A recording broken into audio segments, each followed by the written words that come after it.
दर्शन विद्यालय में से आप सभी को मेरा नमस्कार। सभी बच्चे यहाँ पर अच्छी तरह से ध्यान दीजिए कि हमने पहले वीडियो में भाग 1 के बारे में अच्छी तरह से कहानी सुनी थी, पढ़ी थी और अब हम हिंदी में पाठ 4 भाग 2 हार की जीत उसके बारे में हम अच्छी तरह से समझेंगे और पढ़ेंगे। सभी बच्चों को अपनी पाठ्य पुस्तक निकालनी है और हम कहाँ तक पहुंचे थे वहां से यह वीडियो शुरू होता है और आपको यह जो कहानी अधूरी है, जो छूट गई है, अब मैं इस वीडियो में आपको अच्छी तरह से समझाती हूँ। तो सबसे पहले बच्चे आपको ध्यान देना है कि कहानी में ऐसा क्या हुआ था जो बाबा भारती अपने सुल्तान की बहुत सी प्रशंसा करते थे। तो हम सबने देखा कि बाबा भारती जो है वो अपने घोड़े सुल्तान की बहुत ही प्रशंसा करते थे। एक बार जब डाकू है खड़क सिंह वह बाबा भारती के मंदिर के जो बाहर रहते थे वहां आते थे, गांव के बाहर वहां जाता है और उसका घोड़ा देखने के लिए जाता है। तो हमने कहानी पढ़ी थी, वहां से हम यह कहानी शुरू करते हैं। सभी बच्चों जो हैं उसको यह पेज नंबर 39 के ऊपर हमको बहुत अच्छी तरह से यह कहानी पढ़नी है। इसीलिए सभी बच्चे अपनी पाठ्य पुस्तक निकालिए और यहाँ पर अच्छी तरह ध्यान दीजिए। बाबा जी मनुष्य ही थे। अपनी वस्तु की प्रशंसा दूसरे के मुख से सुनने के लिए उनका हृदय अधीर हो गया। क्या बोलते हैं? बाबा जी हैं वो मनुष्य ही थे। बाबा जी मनुष्य थे, अपने घोड़े की, आज हम भी माँ है, अपने बच्चे की प्रशंसा सुनना हमें भी अच्छा लगता है। इस तरह बाबा जी को भी अपने घोड़े की प्रशंसा सुनने की बहुत ही दिलचस्पी थी। घोड़े को खोलकर बाहर ले गए। घोड़ों को वायु वेग में उड़ने लगा। घोड़े की चाल देखकर उसके हृदय पर सांप लौट गया। हृदय पर सांप लौटना मैंने आपको बताया था कि मन में ईर्ष्या पैदा होना। वह डाकू था और जो वस्तु उसे पसंद आ जाए उस पर वह अपना अधिकार समझने लगता था कि वह डाकू था। कोई भी डाकू हो, चोर हो, लुटेरा हो, अगर उसे एक चीज अच्छी तरह से मालूम हो गई तो वह दूसरी चीज पर अपना ध्यान अच्छी तरह से रखता है और जब तक वह चीज अपने पास नहीं आ जाती तब तक वो जो है उस पर ध्यान रखता है कि कब मैं उस चीज उसके पास से ले लूं। उसके पास बाहुबल था, आदमी थी। जाते जाते उसने कहा कि बाबा जी मैं यह घोड़ा आपके पास न रहने दूंगा। गया बाबा जी को कहते गया कि बाबा जी मैं आपको, मेरा जो घोड़ा है वह आपके पास नहीं रहने दूंगा। बाबा भारती डर गए। अब उन्हें रात को नींद नहीं आती। सारी रात अस्तबल की रखवाली में कटने लगी। प्रतिक्षण खड़क सिंह का डर लग रहा था। आज हम हैं कि बाबा भारती को ऐसा कहकर चला गया डाकू खड़क सिंह कि मैं जो यह घोड़ा है वह आपके पास नहीं रहने दूंगा। सारी रात बाबा जी को नींद नहीं आई। कितने दिनों तक बाबा जी रात को सोए नहीं। क्यों? क्योंकि डाकू जो खड़क सिंह है वह बाबा भारती को कहकर गया कि मैं आपका यह सुल्तान है वह आपके पास नहीं रहने दूंगा।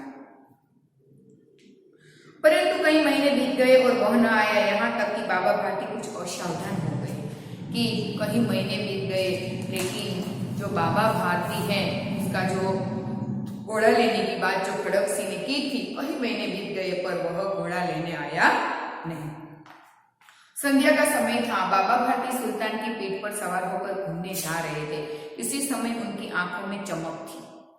संध्या का समय था। रोज शाम को हर रोज बाबा भारती है वो अपने सुल्तान की पीठ पर बैठकर सवार होते हैं और 4-5 चक्कर उसकी पीठ पर बैठकर घूमने जाते हैं। सुल्तान को भी घुमाते हैं और कभी घोड़े के शरीर को देखते तो कभी उसके रंग को, और वह मन में फूले न क्षमाते। फूला न क्षमाना उसका अर्थ होता है बहुत ही आनंदित होना। मुहावरे का अर्थ है बहुत ही खुश होना। सहसा एक ओर से आवाज आई, ओ बाबा इस कंगले की सुनते जाना। आवाज में करुणा थी। बाबा ने घोड़े को रोक लिया। देखा एक अपाहिज वृक्ष की छाया में पड़ा कर रहा है। बोले क्या तुम्हें क्या कष्ट है? अपाहिज के हाथ जोड़कर कहा, बाबा मैं दुखियारा हूँ, मुझ पर दया करो। रामावाला यहाँ से 3 मील है। मुझे वहीं जाना है, घोड़े पर चढ़ा लो, परमात्मा भला करेगा।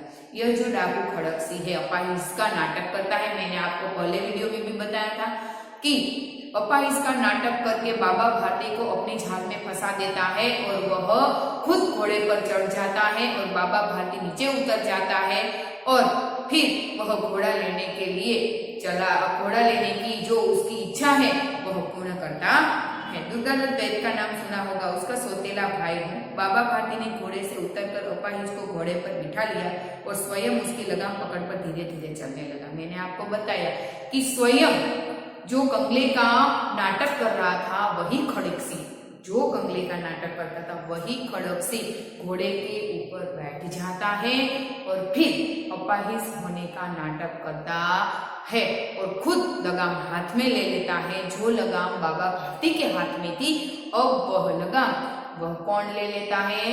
बोलिए बच्चे, खड़कसिंह।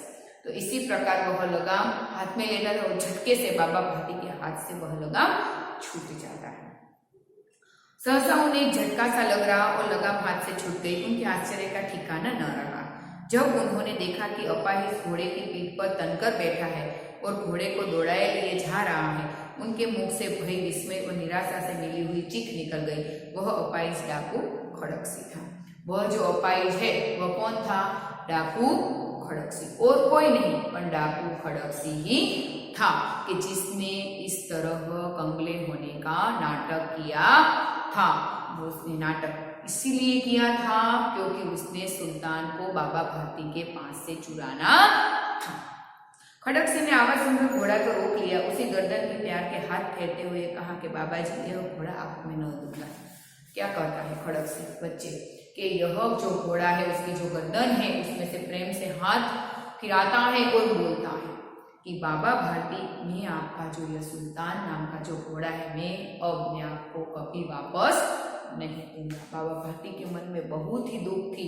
जिस तरह एक माँ को अपना बच्चा बिछड़ जाता है तब उसको जो दुख होता है, ऐसा ही दुख बाबा भारती को सुल्तान के बिना होने लगता है। उसमें कोई भी प्रकार की इच्छा नहीं रहती है। उसे इतना दुख होता है कि न खाना, न पीना, न सोना, और वह बिल्कुल असावधान हो गए। उसके समझ में नहीं आता था कि अब मैं क्या करूं। ऐसी परिस्थिति एक माँ की होती है बच्चे के बिछड़ेपन से। ऐसी ही सुल्तान के बिछड़ेपन के बाद बाबा भारती को हुई। मगर एक बात सुनते जाओ, जब बाबा भारती के मन में कई सवाल उठते थे कि उसने मेरे पास से जो घोड़ा है वह बेईमानी करके, नाटक करके ले गया, पर उसके मन में एक बात बहुत ही चुभ गई कि जो सारे पाठ का आधार है बच्चे, यह बात आपको आपके जीवन में भी उतारनी है और यह बात आपको अच्छी तरह समझनी भी है। खड़कसिंह ठहर गया। बाबा भारती ने निकट जाकर उसकी ओर ऐसी आंखों से देखा जैसे बकरा कसाई की ओर देखता है। आपने देखा कि बाबा भारती ने आवाज दी और इस प्रकार से बोले खड़कसिंह के पास जाकर कि खड़कसिंह रुक जाओ।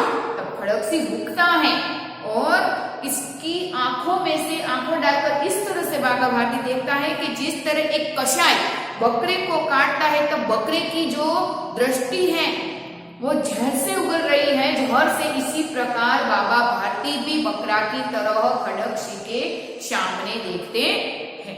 यह घोड़ा तुम्हारा हो चुका, मैं तुमसे इसे वापस करने के लिए नहीं कहूंगा, पर खड़कसिंह केवल प्रार्थना कर दो, उसे अस्वीकार न करना, नहीं तो मेरा दिल टूट जाएगा।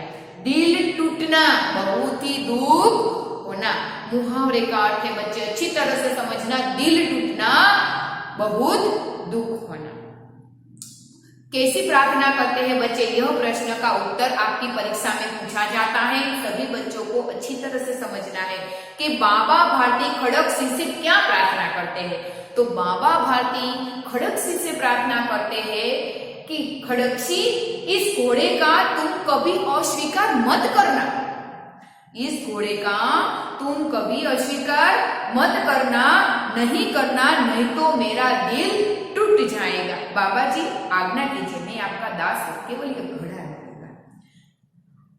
खड़गसी बोलता है, बाबा भारती से कहते हैं कि बाबा आप आज्ञा कीजिए, मैं आप जो कहेंगे वो सब कुछ करने के लिए तैयार हूं, लेकिन यह सुल्तान नाम का घोड़ा आपको वापस नहीं दूंगा।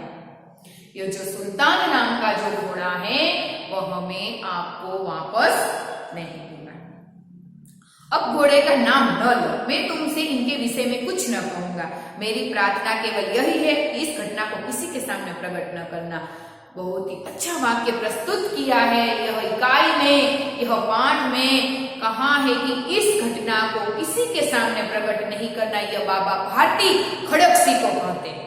किसे कहते हैं? खड़गसी को, कि इस घटना को किसी के सामने प्रकट मत करना कि तुमने यह घोड़ा मेरे पास से दगा करके, नाटक करके, अपाइज होने का नाटक करके तुमने मेरे पास से यह घोड़ा चुराया था। ऐसी घटना को दुनिया के सामने प्रदर्शित मत करना। अगर ऐसा करोगे तो कोई दूसरे व्यक्ति पर कभी विश्वास नहीं करेंगे। खड़गसी का मुंह आश्चर्य से खुला रह गया। उसका विचार था कि उसे घोड़े को लेकर यहाँ से भागना पड़ेगा, परंतु बाबा भारती ने स्वयं ही उसने कहा कि इस घटना को किसी के सामने प्रकट न करना।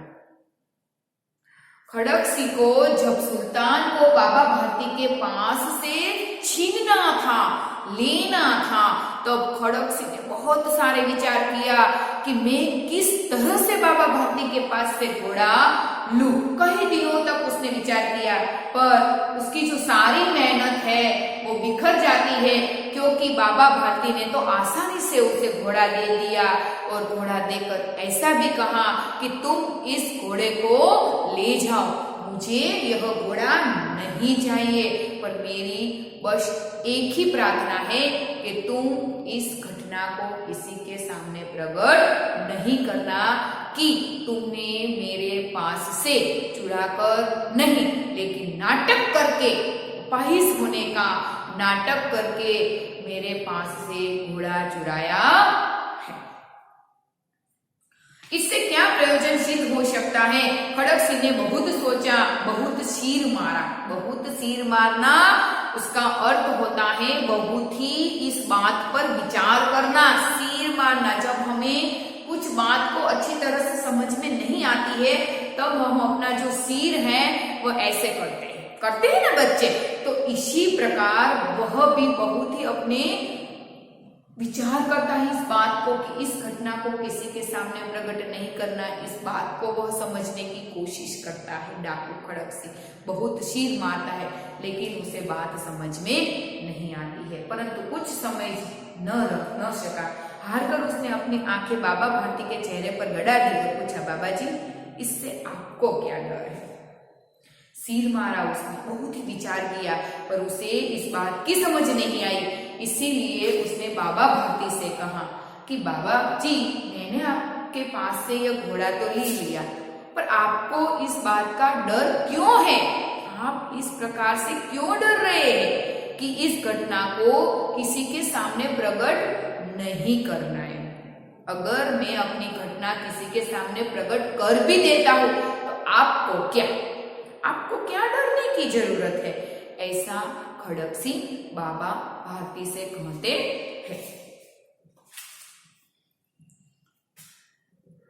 सुनकर बाबा भारती ने उत्तर दिया, बहुत ही उत्तर जोरदार दिया है बाबा भारती ने। लोगों को अगर इस घटना का पता लग गया तो वे किसी गरीब का विश्वास न करेंगे।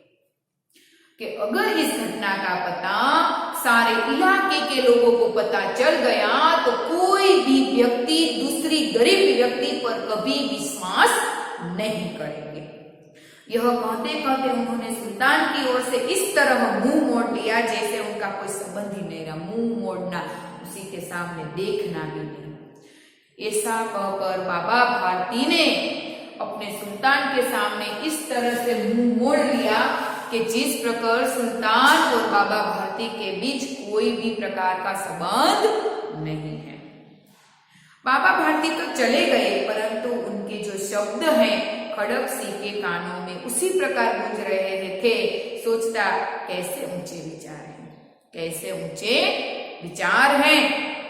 पवित्र भाव है, उन्हें इस घोड़े से प्रेम था।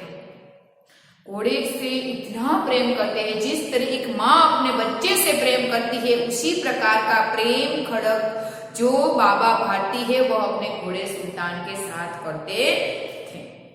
इसे देखकर उनका मुंह फूल की नाई की खिल जाता है। कहते हैं कि इसके बिना मैं न रह सकूंगा। वह बाबा भारती को मन ही मन ऐसा लगता है कि मैं अब सुल्तान के बिना नहीं रह सकूंगा। इनकी रखलावी में तो मैं कई रात सोए नहीं, भजन भक्ति न कर रखवाली करते रहे, परंतु आज उनके मुख पर दुख की रेखा तक छिपाई नहीं पड़ती। उन्हें केवल यह गया था कि कहीं लोगों पर विश्वास करना न छोड़ दे। ऐसा मनुष्य नहीं पर देवता है।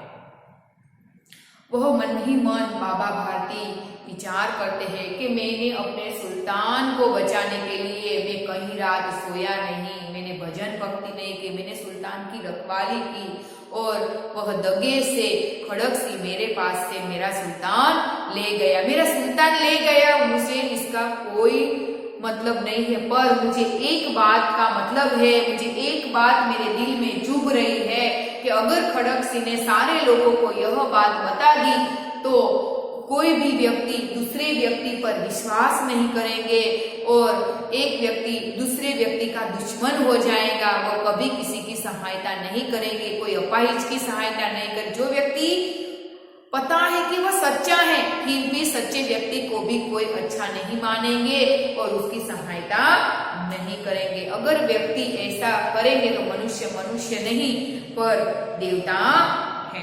रात्रि के अंधकार में खड़क सिंह बाबा भारती के मंदिर में पहुंचता है। जब खड़क सिंह घोड़ा लेकर चला जाता है अपने इलाके में, फिर जब बहुत रात बीत जाती है, 2-3 बज जाते हैं रात के अंधेरे में, तब जो खड़क सिंह है वह सुल्तान को लेकर मंदिर के पास आता है, वही मंदिर के जहां बाबा भारती रहते थे।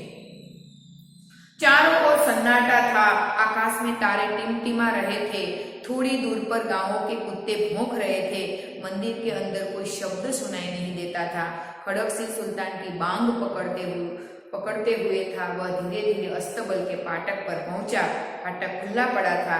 किसी समय वहां बाबा भारती स्वयं लाठी लेकर पहरा देते थे, परंतु आज उन्हें किसी चोरी, किसी डाके का भय हुआ था। जब खड़क सिंह सुल्तान को लेकर मंदिर के पास आता है कि जहां बाबा भारती रहते थे, तो उसने देखा कि वह स्वयं खड़क सिंह जो है स्वयं सुल्तान की बांग पकड़ के अस्तबल की ओर जाता है। अस्तबल उसका मतलब होता है कि जहां घोड़ा बांधा जाता है उसे अस्तबल कहते हैं। अस्तबल को गुजराती में तबेला भी बोला जाता है। तो खड़क सिंह जो है वह मन ही मन विचार करता है कि चारों ओर सन्नाटा है, कोई भी प्रकार की आवाज नहीं सुनाई देती। कई बार तो मैंने देखा है कि इस फाटक के बाहर बाबा भारती लाठी लेकर अपने जो सुल्तान है उसका पहरा करते थे। आज तो कोई नहीं है। क्यों होंगे? क्योंकि खड़क सिंह जो घोड़ा लेकर चला गया था। अब बाबा भारती तो और सावधान थे, क्योंकि उसे तो पता है कि मेरा तो सुल्तान है नहीं। अब वह कौन लेकर चला गया है? बाबा भारती का जो घोड़ा था सुल्तान को खड़क सिंह लेकर चला गया था। वह मन ही मन अपने मंदिर के पास सो रहे थे। फाटक खुला पड़ा था और बाहर निकलकर सावधानी से फाटक बंद कर दिया। उसी समय उनकी आंसू में नेकी के आंसू थे। एक डाकू है, उसकी जो एक बात जो बाबा भारती ने जो एक बात डाकू से कही उसके हृदय को बदल देता है। और जब खड़क सिंह उसके पास यह घोड़ा न रखकर बाबा भारती को वापस करने आता है और घोड़ा को बांधकर जब बाहर लौटता है तो उसके जो आंखों है उसमें नेकी के भलाई के आंसू थे। जो एक डाकू भी बाबा भारती की ऐसी बात को मन ही मन विचार कर बदल कर वह अपना पास से जो घोड़ा चुरा कर ले गया था, दगे से ले गया था, वही सुल्तान, वही घोड़ा बाबा भारती को वापस करने आता है। रात्रि का तीसरा पहर बीत चुका था। चौथा प्रहर आरंभ होते ही बाबा भारती ने अपनी कुटिया से बाहर निकल ठंडे जल से स्नान किया। तीसरा प्रहर 2-3 के बाद 5 बजते हैं, तब बाबा भारती उठते हैं और ठंडे ठंडे पानी से स्नान करते हैं। उसके पश्चात इसके प्रकार जैसे कोई स्वप्न चल रहा हो, उसके पांव में अस्तबल की ओर बढ़े। जिस तरह हम रोज अपनी दैनिक क्रियाएं करते हैं तो हम किस प्रकार का काम करते हैं, उसी प्रकार बाबा भारती जो है वो भी अपने इसी प्रकार नहा धोकर तैयार होकर घोड़े की जो अस्तबल है उसकी ओर अपना पांव आगे बढ़ाते हैं। परंतु फाटक पर पहुंचे उनको अपनी भूल प्रतीत हुई। जब वह फाटक के नजीक पहुंचे तो उसके मन में लगा, मेरा तो घोड़ा है नहीं, मेरा सुल्तान नहीं है, मैं क्यों इस तरफ जाता हूँ, घोड़ा तो नहीं है, अब मैं वहां जाकर क्या करूंगा। साथ ही घोर निराशा के पांव के मन भर का बना दिया। वे कहीं रुक गए। घोड़े ने अपने स्वामी के पांव की चाक को पहचान लिया और जोर से हिनहिनाया। घोड़े की आवाज को हिनहिनाना कहता है। बाबा भारती का जो घोड़ा था, सुल्तान है अपने स्वामी बाबा भारती की पांव की आवाज सुनकर जोर से उछलता है और हिनहिनाता है, और उनकी जो हिनहिनाने की जो आवाज है वो बाबा भारती के कानों तक पहुंचती है। कानों तक पहुंचना मुहावरे का अर्थ है होता है सुनना। कानों तक पहुंचना उसका अर्थ है सुनना। इस तरह जो बाबा भारती है उसकी पांव की आवाज से घोड़ा वायु वेग से उछलता है और जोर से हिनहिनाता है। अब बाबा भारती आश्चर्य और प्रसन्नता से दौड़ते हुए अंदर घुसे और अपने प्यारे घोड़े के गले से लिपटकर इस प्रकार रोने लगे मानो कोई पिता बहुत दिन से बिछड़े हुए पुत्र से मिल रहे हैं। बाबा भारती आश्चर्य से प्रसन्नता से दौड़े। उतने अपनी सुल्तान की हिनहिनाने की आवाज सुनकर वो इतना मन ही मन खुश हुए तो अस्तबल की ओर दौड़े, और जिस तरह अब पिता अपने बिछड़े हुए पुत्र से कहीं दिनों से मिलता है, उसे छाती से चिपट जाते हैं, इसी प्रकार लिपट कर एक पिता अपने पुत्र को प्यार करते हैं, उसी तरह बाबा भारती भी अपने घोड़े को इसी प्रकार लिपट कर बहुत ही प्रेम करते हैं। बार बार उसकी पीठ पर हाथ फेरते हैं और बार बार उसके मुंह पर थपकियां मारते हैं। आज हमें भी हमारे पुत्र पर गर्व होता है तो हम अपने बेटे की पीठ थपथपाते हैं। उसी प्रकार बाबा भारती अपने पास जो घोड़ा था उसे लेने के लिए वह अपनी पीठ थपथपाते हैं, उसके मुंह से पीठ थपकियां मारते हैं, उसे प्रेम करते हैं। इस तरह से घोड़े की पीठ पर बहाल करते हैं, प्रेम करते हैं। फिर वे संतोष से बोले कि अब कोई गरीब की सहायता से मुंह नहीं मोड़ेंगे। फिर बाबा भारती को संतोष हुआ और अंत में उसने यह वाक्य किया, अब कोई गरीब की सहायता करने में मुंह नहीं मोड़ेगा। बहुत ही अच्छा यह पाठ था विद्यार्थी मित्रों, पर इसमें से आपको बहुत कुछ सीखना है, अभी बाकी है। अगर आप यह जो सारे प्रश्न के उत्तर आपको समझना है तो अब भाग 3 में आपको अच्छी तरह से ये सारे जो प्रश्न के जो उत्तर है मैं आपको अच्छी तरह से समझाऊंगी। आपको इस पाठ में हार की जीत, हार फिर जीत हमें जो मिलती है ना, वही आनंद हमारे जीवन का सबसे बड़ा आनंद होता है। इस कहानी से हमें यह सीख मिलती है कि हम हमारे क्षेत्र में कि कोई भी लक्ष्य प्राप्त करने में अगर हम हार जाए तो हमें निराश नहीं होना है, बल्कि उस निराशा से, उस हार से हम किस प्रकार जीत जाएं, हम अपना लक्ष्य को किस तरह से प्राप्त करें, यह बात को हमें मन ही मन समझनी है और आगे बढ़ना है। इस तरह सभी छात्र विद्यार्थी मित्रों को मेरा निवेदन है कि आप सभी बच्चे अपने घर में रहकर इन सारी परिस्थितियां जो आज हमारे समाज में फैली है, जो महामारी है, इस महामारी में हमें घरे पर रहकर अच्छी तरह से जो भी टीचर शिक्षक पढ़ाए उसे अच्छी तरह से पढ़ना है, अपने जीवन पथ पर आगे बढ़ना है और हमें हमारी जो कारकिर्दी है, हमारा जो लक्ष्य है वो अच्छी तरह से हमें प्राप्त करना है। अगर आपको स्कूल में से जो भी कुछ भेजा जाता है वही आपको अच्छी तरह से पढ़ना है। यहाँ मैंने होमवर्क लिखा है, आपके अभ्यास के जो प्रश्न हैं वो केवल 4 है। और दूसरा प्रश्न है, मान लो आपके गांव में एक बैंक लूट गई, तो बैंक के भी बारे में प्रश्न है। दूसरा, परिचित पढ़कर प्रश्न के उत्तर लिखना है। तो मैं आपको बताती हूँ कि यह इनमें से आपके अभ्यास के जो 4 प्रश्न आपको दिया गया है, वो चारों प्रश्नों को आपको पाठ्यपुस्तक में से अभ्यास के प्रश्न लिखना है। आगे के वीडियो में मैं आपको 2 और 3 नाम का जो प्रश्न है वह अच्छी तरह से समझाऊंगी और लिखाऊंगी, और आपको अच्छी तरह से प्रश्न का उत्तर भी आपको समझाऊंगी। तो इसी प्रकार आपको यह देखकर ध्यान रखना है कि आपको अच्छी तरह पढ़ना है और समझना है, और यहाँ जो आपको होमवर्क दिया है वह आपको अच्छी तरह अपने नोट में लिखना है और पढ़ना है। अस्तु।